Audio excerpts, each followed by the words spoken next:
This episode is brought to you by Global X. Since 2008, Global X ETFs has been committed to empowering investors with unexplored, intelligent solutions. Global X specializes in exchange-traded funds that offer exposure to the artificial intelligence ecosystem, including themes like data centers, robotics, semiconductors, and cloud computing. To learn more about Global X's entire suite of ETFs, from covered calls, fixed income, emerging markets, and more, visit globalxetfs.com.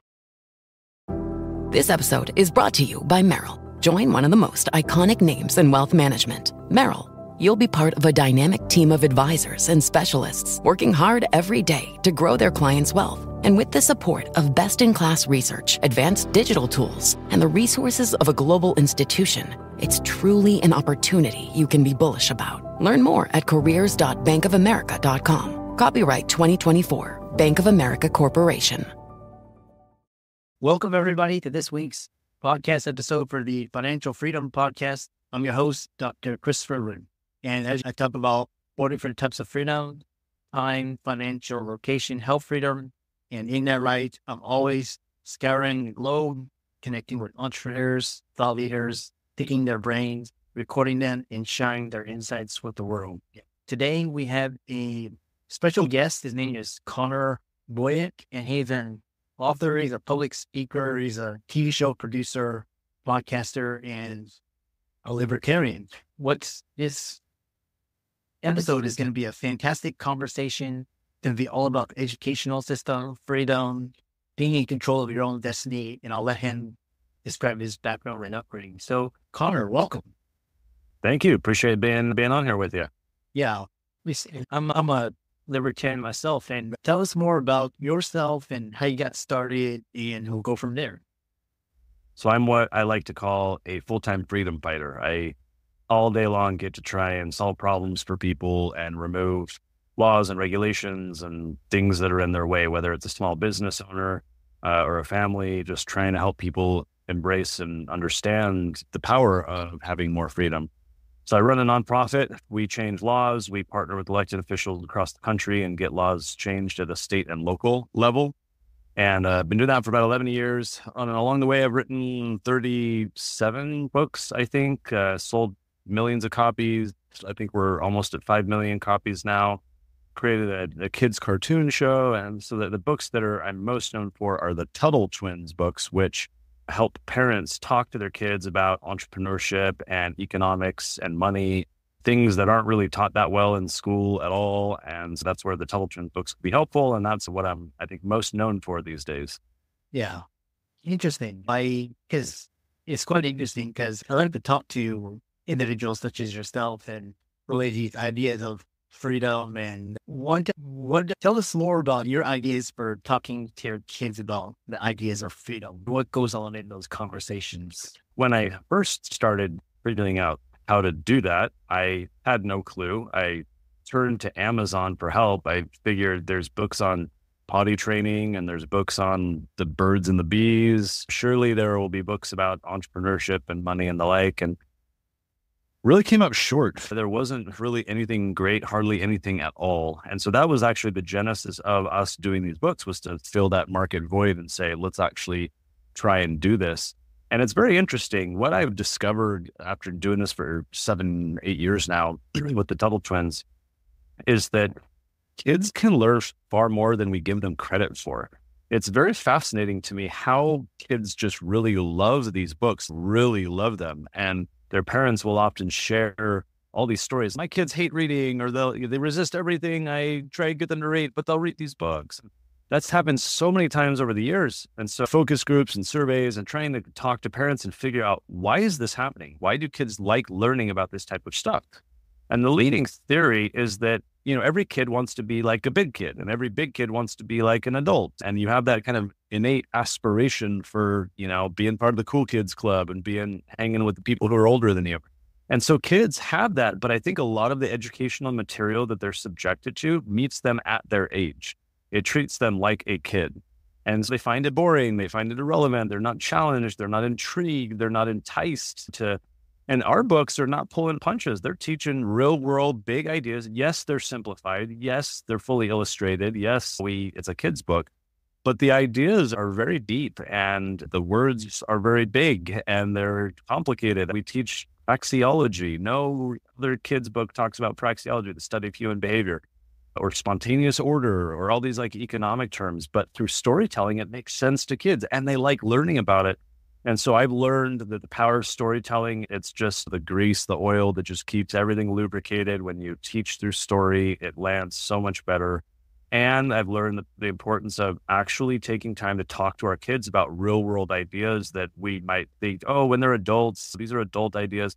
I realized, no, we can, and I think we should start when they're younger, give them a foundation, not worry that they're not going to understand because they want to, they like it. And we've vetted that through our model is that they just crave some of these bigger so-called adult ideas.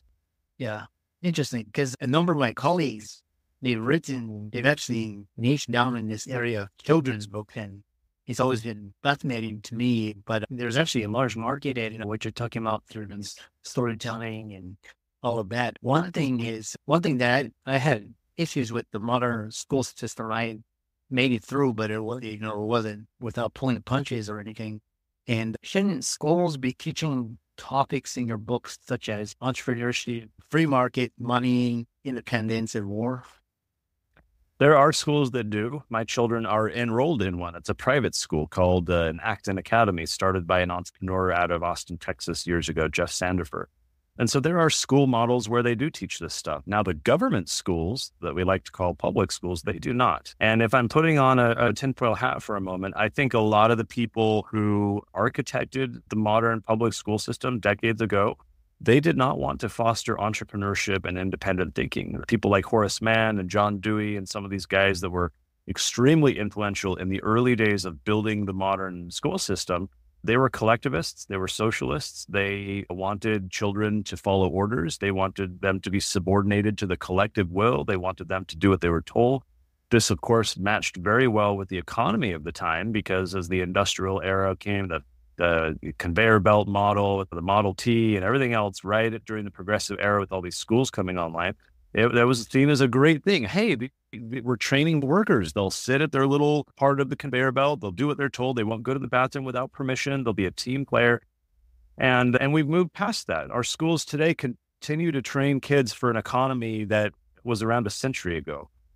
They're not training them for today's economy, let alone a future one, and understanding the importance of flexibility and innovation and creative thinking and adaptability and all these things. I'll share a very brief story that maybe epitomizes this.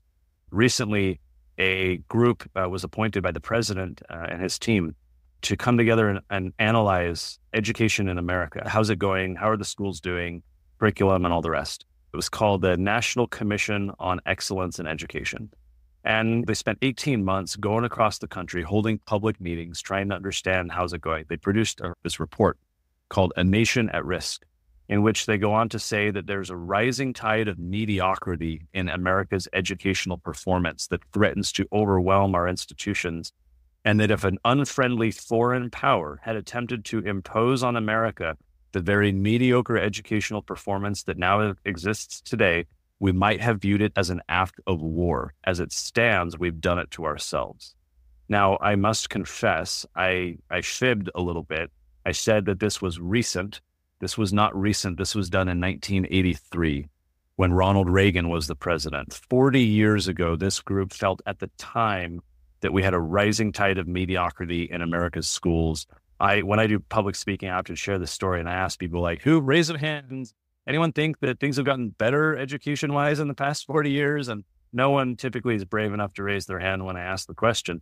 So to me, for families, for your clients, listeners, everyone else who is interested in financial freedom and helping their kids understand these ideas and so forth, my message is we have to take that into our own hands. We have to, whether you're going to put them in a private school or homeschool them or keep them in public school, we have to realize that we can't delegate that to anyone else. These need to be family conversations. These need to be discussions that we have, that we read books like the Tuttle Twins or whatever together, but we have discussions. We do it in the home because we can't assume that the school system is going to do it or do it. They're not.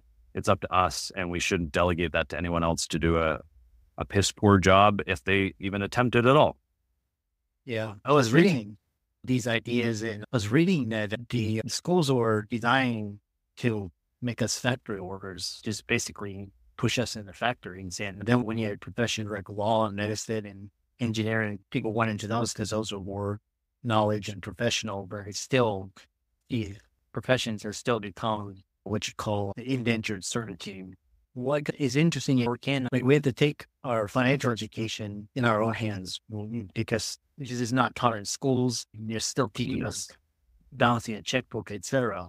One thing is there's this rising trend of homeschooling. Tell us more about that.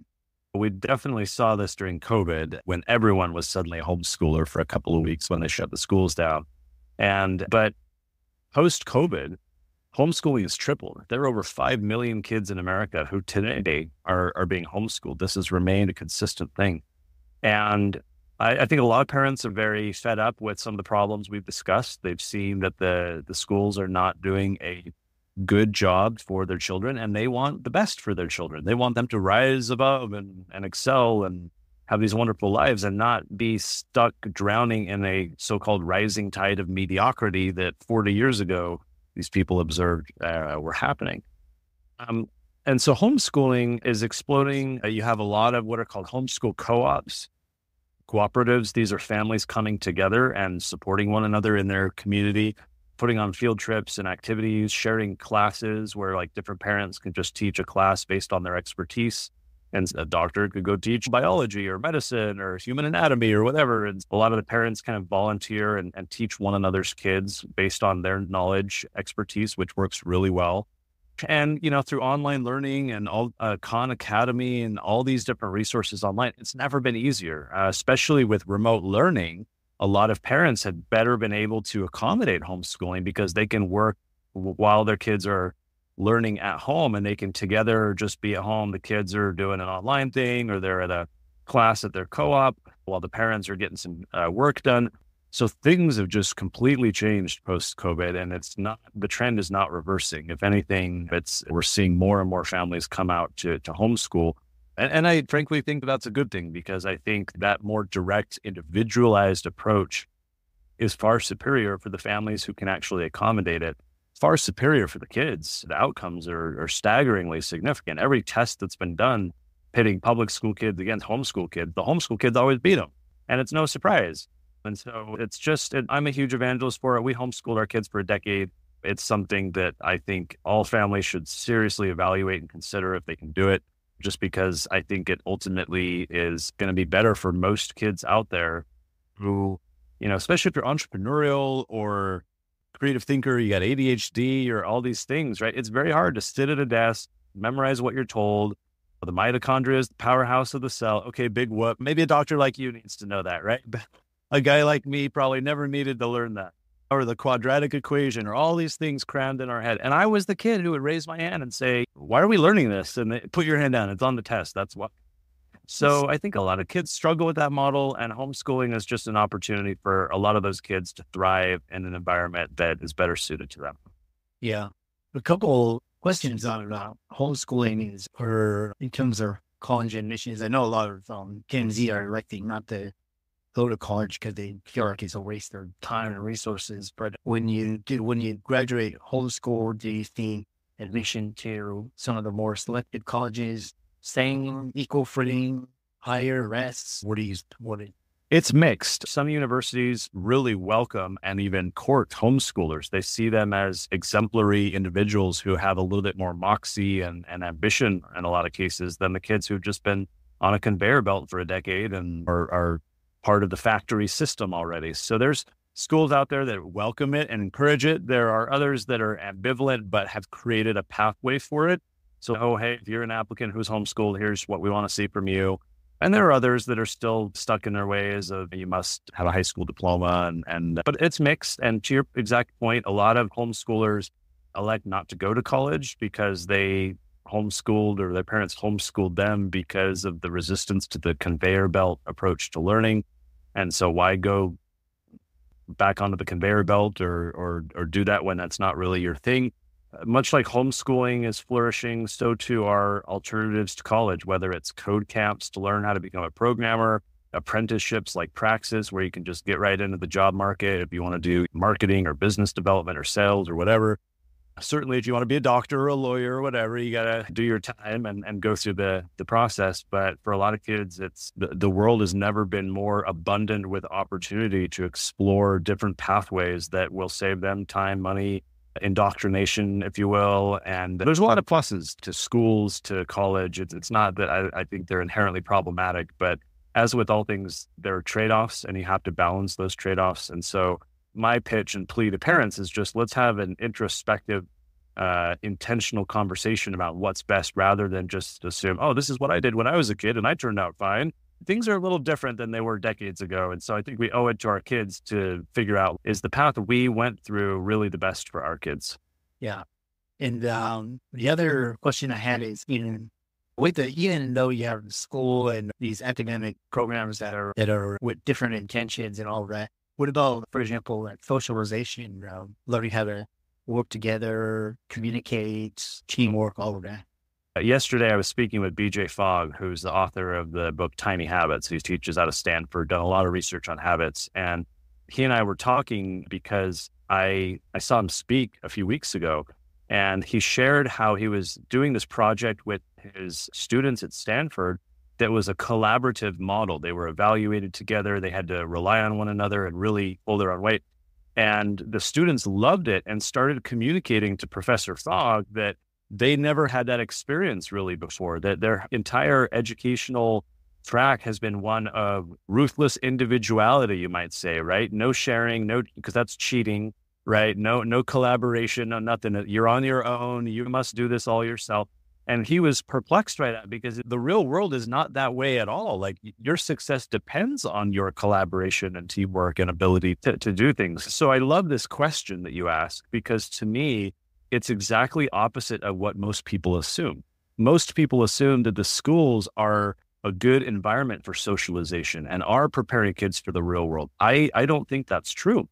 I think, as Professor Fogg has seen, BJ Fogg, these kids that go through the school system are not being prepared that way. And if anything, the socialization that's happening on school campuses, I think, is extremely toxic.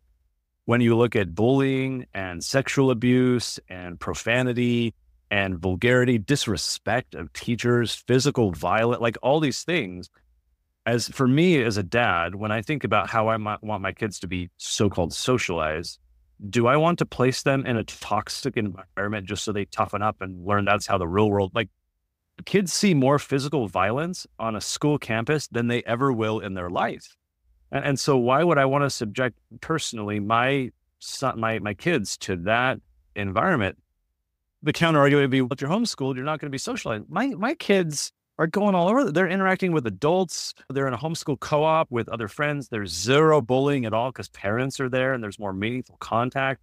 We're going out on field trips and getting behind the scenes tours with entrepreneurs. They're asking these people questions. They're participating in kids markets, like farmers markets, where they're like interacting with customers and learning entrepreneurship. Like it's a myth from decades ago for anyone to think that through homeschooling, you aren't socialized. If anything, I think in a lot of respects, it's superior. And I think the socialization that happens on our school campuses is very inferior, if not counterproductive, to what we want good humans to become. That's another reason why I think that intentionality and introspection is needed, to say, wait a minute, with what's going on today, is that the right environment? And if not, where else might be? Yeah, very fascinating discussions. Really, a lot of school campuses, they have to worry about whether our kids are physically safe and all are back. And you really point out some very good points. So I know a lot of people are interested from this discussion. How can they follow you on social media, contact you, visit your website? Well, thanks. It's been a great conversation. I could be on the soapbox for hours. This is a topic that I get really fired up about. But the conversation's good. Hopefully it sparks some curiosity for a lot of your listeners. I'm easy to find, Connor Boyack. You can find me on social media, Google me, connorboyack.com. But more particularly, if you're a dad, a grandparent, an uncle, and you want to foster some conversation in your home or with the little ones in your life about financial freedom and political freedom, economic freedom, all the freedoms, I would invite you to go to TuttleTwins.com, Tuttle, TuttleTwins.com. We've got books for teenagers, for toddlers, for kids of every age in between. We have a cartoon, we have a game, we have curriculum, we have a podcast of our own. We have all kinds of resources to empower those families to have conversations about real world ideas that matter. Great Christmas gifts, by the way, good stocking stuffers, but TuttleTwins.com is where it's at. Yeah, true. And for all the audience out there listening, Connor's resources will be in the link and show notes. So thanks so much. Be sure to follow him on social media, check out his books. And with that, thanks for coming on to the podcast. And we really appreciate your wisdom. Thank you.